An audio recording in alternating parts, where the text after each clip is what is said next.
God is not looking for a way to bless you. He already knows how he's going to bless your life. You just got to get in the flow of God's blessing.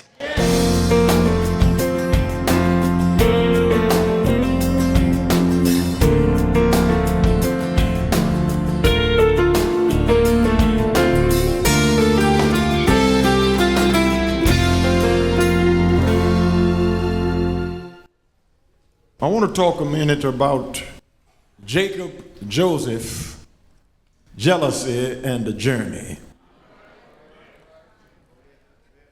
I need to rehearse in your hearing this saga, this story,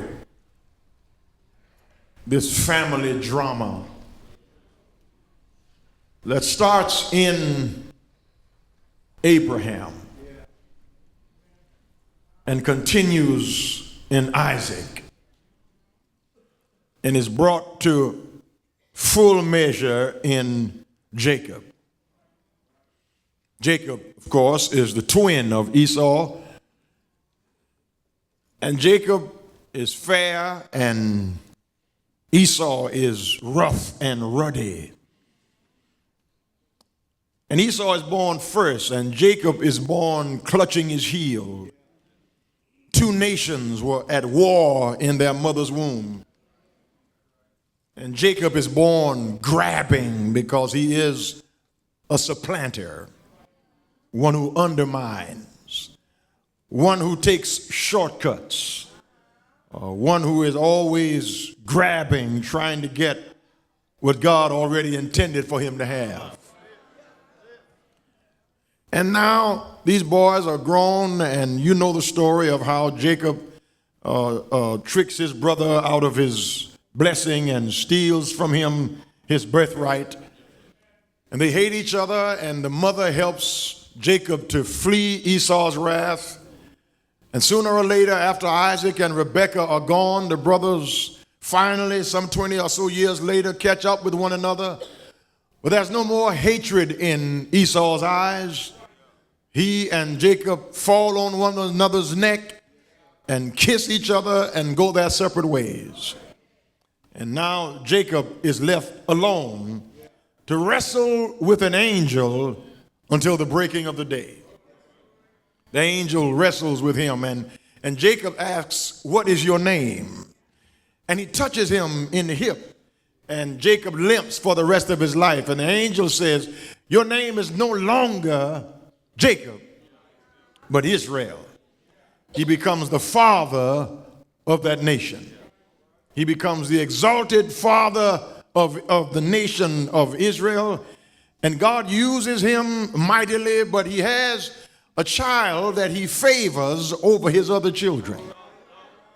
He favors Joseph. He shows Joseph favoritism over his other children because Joseph is the child of the woman he really loves.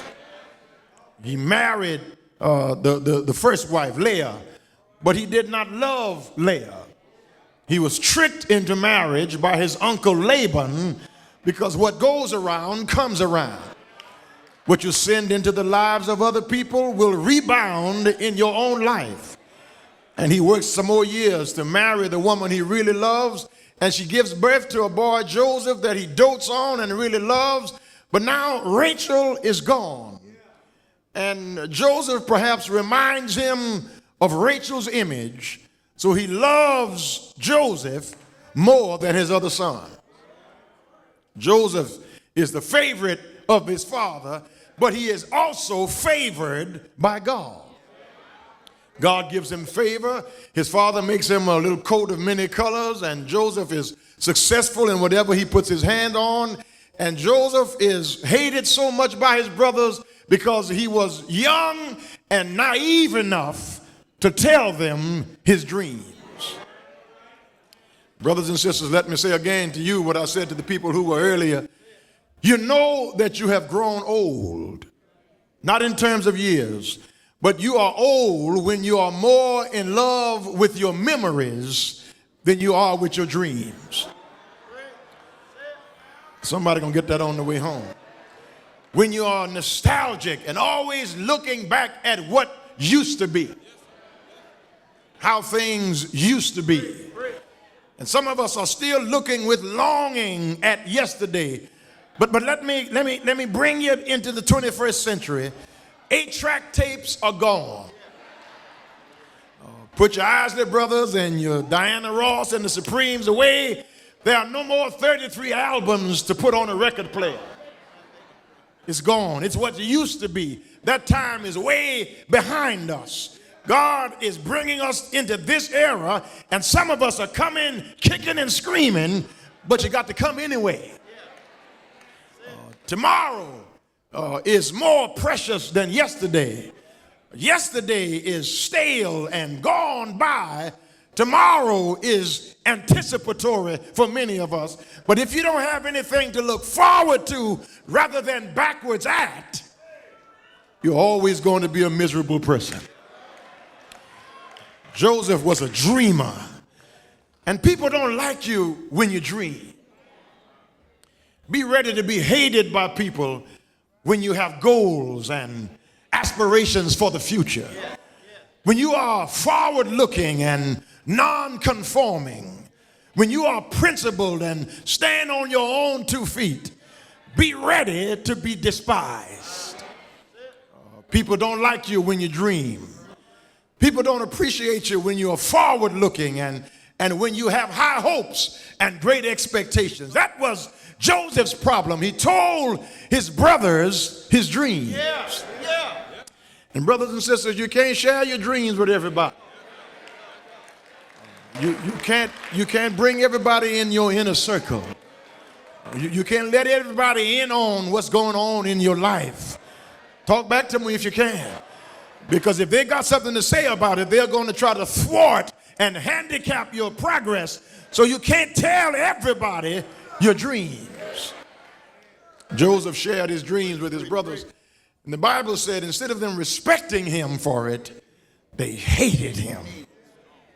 That's a strong word. They didn't just dislike him. They were not just envious of him. They hated him because of his dreams. They wanted to kill him because the father sent him out to Shechem to check on the brothers keeping the flock. And when he got to Shechem, someone told him that the brothers had moved on to Dothan. They were grazing in Dothan, and he went to find them some 60 miles off in Dothan, and they saw him before he saw them. And they said, here comes this dreamer. Let's kill him, and we will see what will become of his dreams. His older brother Reuben does not want to have him killed. He wants to put him in this pit until the brothers can get over their anger and they're being upset with him.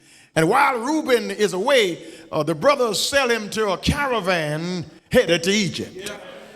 They take his little coat of many colors and sprinkle blood on it and bring it back to his father Jacob and tell them that some animal has torn him to shreds, when Jacob is really sold into slavery by his own brothers. Now here's where I want to pick up the story. He's shown favoritism by his father, but he was favored by God. That little coat of many color was a coat of favor. It was a coat of success. And on the inside was a coat of honor. But I want to pick up the story when Joseph is now in prison. He's been sold to slavery in Egypt. He's been sold as a slave to Potiphar, and he winds up in Potiphar's house. His favor is still with him. Everything he puts his hand on is met with success. Potiphar makes him ruler over his whole house. But Mrs. Potiphar has designs on young Joseph. He's a handsome, young, dark-skinned Hebrew. And this woman desires him sexually. But Joseph is more honorable than many of us would have been. See how quiet y'all got on that side. Joseph says, I can't do that. I can't lay with you. You are my master's wife. I'm over everything in my master's house. I cannot do this because, listen to this, I will dishonor my master and my God. It's not about manhood with Joseph. It's about integrity. And so Mrs. Potiphar lies on him when she cannot get him in her fair clutches. And he winds up in the dungeon. And here's where I want to pick up the story. He's in the dungeon, in prison, and every Joseph in here today needs what Joseph met in prison. Sometimes God has to let life turn against you to get you where you want, to give you what you need. You think every bad situation comes from the devil. Every bad circumstance is not from the devil. Sometimes God puts you in a bad situation to get you where he wants you, to give you just what you need. Here's where I want to zoom the camera in. Here's where I want to turn up the volume. Here is where I want us to go right now. Let's go and be with Joseph in this dungeon. And in the dungeon, he meets three things he needs. And every time you are in a bad situation, think about this. God will send three things that you always need. You ready? The first thing is a baker. A baker. A baker. Somebody who bakes. Stuff with bakers rise and fall. Sometimes it's good. Sometimes it's not so good. Bakers are a dime a dozen. They come and they go. God has people in your life like bakers.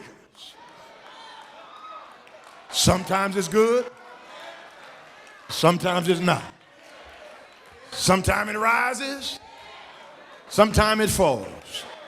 But you will come to realize that those people were a dime a dozen, and they're just in your life for a moment, and the best thing that ever happened to you is they're gone.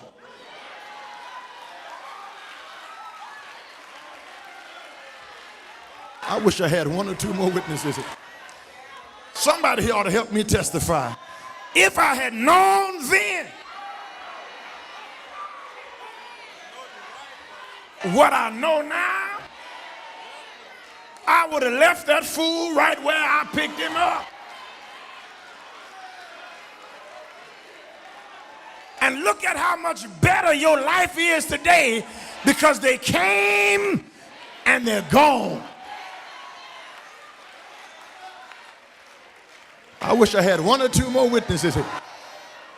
Everybody who comes in your life does not come to stay. Stop trying to hold on to stuff that God is trying to get out of your hand. Have I got a witness here? Stop longing for something that never was supposed to be in the first place. They came and now they are gone, and you're richer, stronger, wiser. You're better looking now. You're out from under that stress. Your color is better. Your hair is longer. Come on, talk back to me here. You got a new way of looking at life because that person came and they're gone.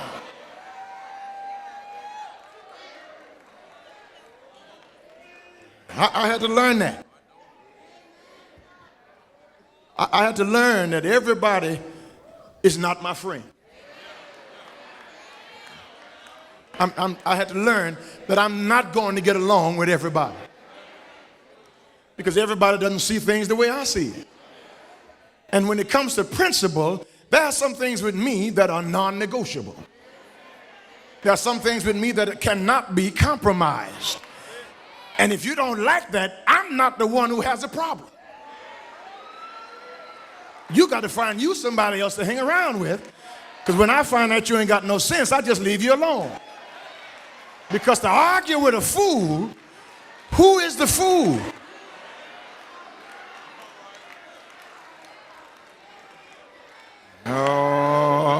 brothers and sisters. I've married couples here at this church, and on their wedding day, they wouldn't even pay no attention to me. They didn't hear a word I said. They were looking in each other's eyes. Oh, they were so in love. They loved each other so much they could eat each other up on that wedding day. And 6 months later, they wished they had eaten each other up. And that's unfortunate. Divorce is always unfortunate. But when you want something that God doesn't want you to have, and you keep after it, God will let you get your hands on it. He'll leave you to your own devices, because if it's not his will for you, you can go after it if you want, and God will stand back and say, fool, go right ahead. And if you were raised like I was raised, you heard your mama say to you, a hard head. Come on, talk back to me if you can. If you make your bed hard. Yeah, you know the story.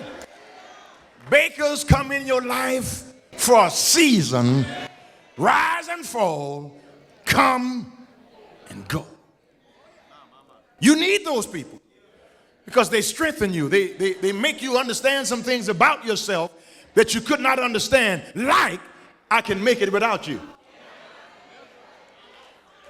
They are a dime a dozen. Then everybody needs a butler. A butler. A butler opens doors. You need somebody in your life who can open doors. Everybody in here today who has some measure of success, you can scarcely think about the strides that you have made were it not for those people who open doors. Somebody helped you to get where you are.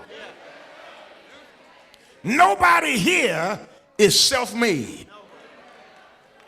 Because if you're self-made, you're half-made. Somebody had to provide an opportunity. Somebody had to open a door. Somebody had to be sent by God at a designated place, a designated time to make possible your entrance. And you would not be where you are had a butler not opened the door. Let me rehearse again how God got me here to Lily Grove. I was here in Houston preaching for Pastor Asa Sampson, who was on Winkler Street at that time at Hopewell Baptist Church. And I had been preaching for him for several years, but this year I was preaching for him, and he was taking me after lunch, after we'd eaten lunch, he was taking me to the Holiday Inn near the Astrodome. And coming out of the Holiday Inn, while I was getting ready to go in after eating lunch with Pastor Sampson, was Brother Wendell Neal.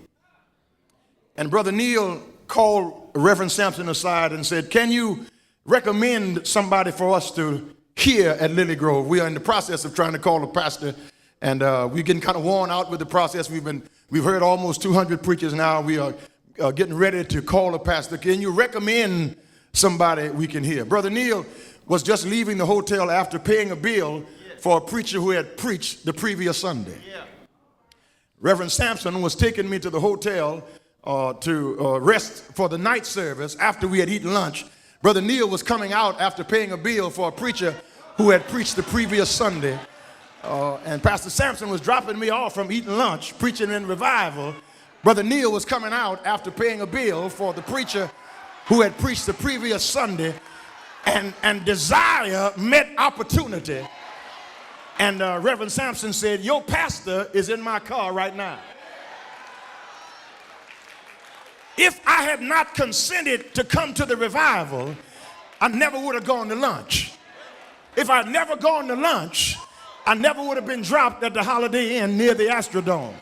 If I'd never been dropped at the Holiday Inn near the Astrodome, Brother Neil never would have been coming out paying a bill for a preacher who had preached the previous Sunday. If Brother Neil had not been coming out from paying a bill for a preacher who had preached the previous Sunday, he never would have asked Reverend Sampson for a recommendation. If he had never asked Reverend Sampson for a recommendation, Sampson never would have told him, your pastor is in my car right now. God puts people in your life to open doors, and don't begrudge what God is trying to do for people who are trying to open doors for you. You know the mistake young people make? Young people get mixed up with the wrong crowd. They get hooked up with people who can't do anything for them. Talk back to me if you can. They get around people who can't provide good advice. Both of y'all in the same boat. You 16, he's 16. The blind leading the blind. You make a mistake when you don't try to seek wise, godly counsel. If you don't hear anything else I said today, hear this. Young women, you need some old woman who's been around the block a few times, who can tell you, honey, you're moving too fast. Slow down, baby. You don't want a baby at 17. You don't want to get hooked up in this kind of situation too fast. You got plenty of time to be grown. Slow yourself down. Every young boy needs some old man who will admit that he's an old man. That's you know, you got to throw that in, because some of y'all don't want to be old. Dyeing your hair, don't want to put your hearing aids in. Tell these young people the truth. You haven't been in the church all your life. And if you've been in the church, you've done some things you're not proud of. You've made some mistakes you're ashamed to talk about. But somebody prayed for you. Somebody asked God to have mercy on you. Somebody opened a door for you.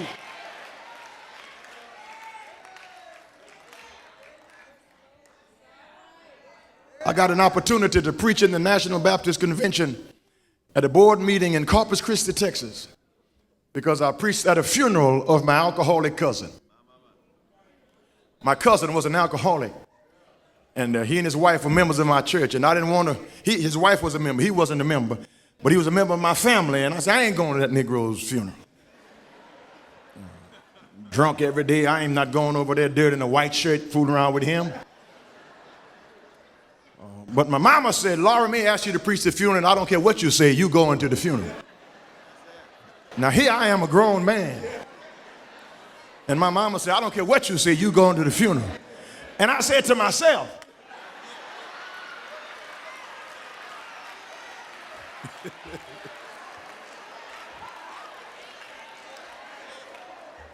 I ain't going nowhere. That's what I said to myself.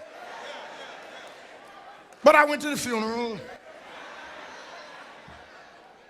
and Dr. E. Edward Jones was at the funeral, and Miss Laura was married to E. Edward Jones' brother, and he passed away, and she married my cousin.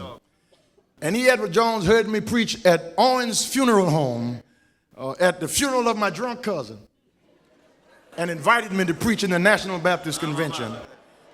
And now I serve in the Baptist World Alliance on the Commission on Baptist Identity.